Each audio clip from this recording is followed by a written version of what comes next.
Hi guys, in this section, I'm going to show you how to use the evaluate menu item in the project dashboard.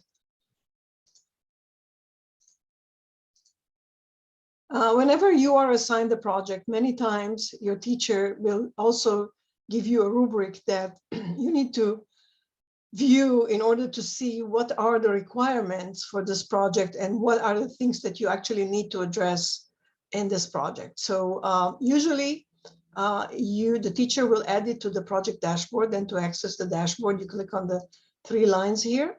And on the bottom, there is a menu item that says evaluate. And in the evaluate, there is already assigned by your teacher. There's a rubric assigned by your teacher.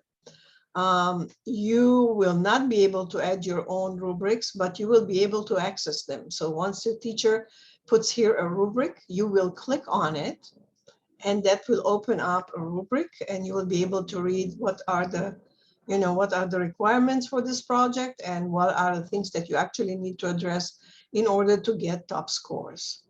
So this is how you use and access the evaluate functionality in the project dashboard.